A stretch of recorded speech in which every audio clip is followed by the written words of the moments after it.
Hello, I'm Foggy, beginner game developer. I started learning game development in the Godot engine about 2 months ago.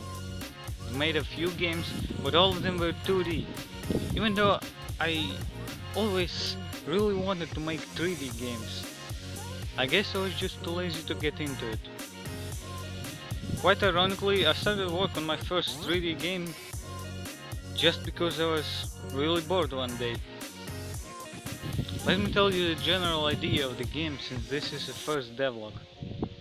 In this game you'll have to collect candies and explore the islands, speak to NPCs. As you play through the game you'll have to complete quests from NPCs. They'll also tell you the lore of the game. And that's about it. I might change or add new features, but that's the basic idea.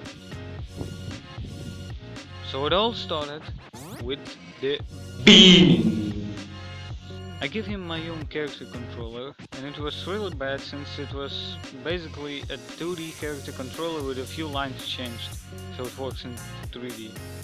So because of that I looked up a few tutorials on YouTube and got something that was a lot better. I also made a model for the character which looks kind of funny, but at the moment I liked it.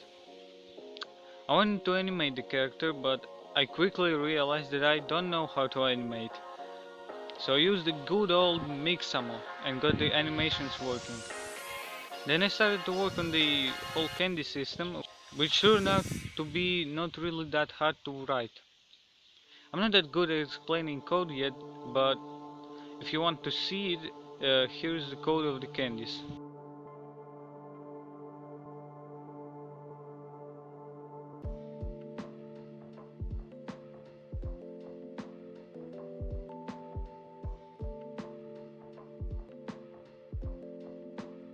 I also made the UI of the candy decks, which keeps track of the candies that you have collected, and a pop-up when you collect one.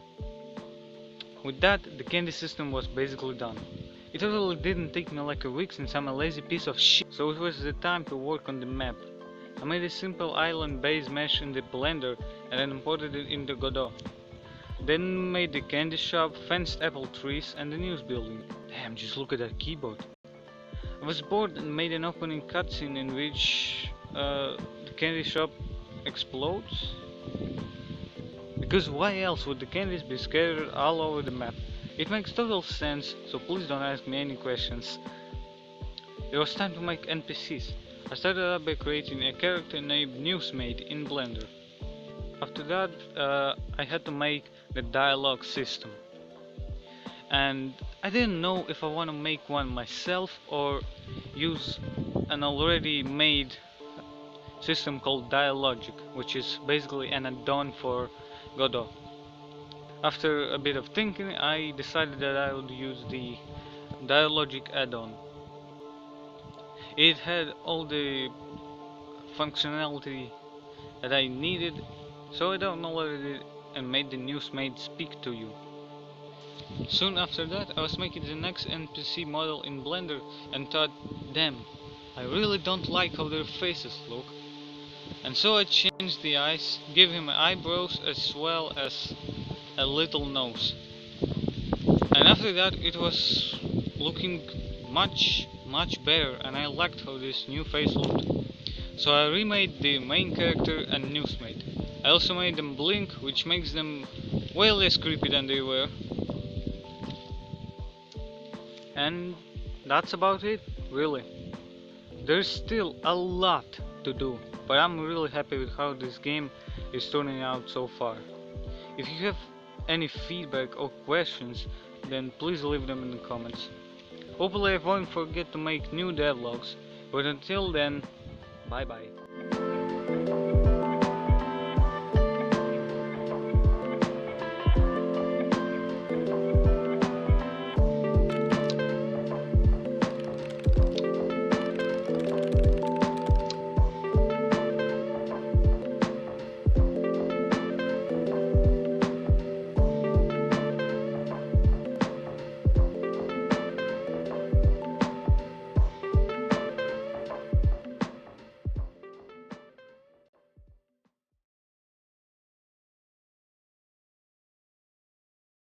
I am coming for your skin.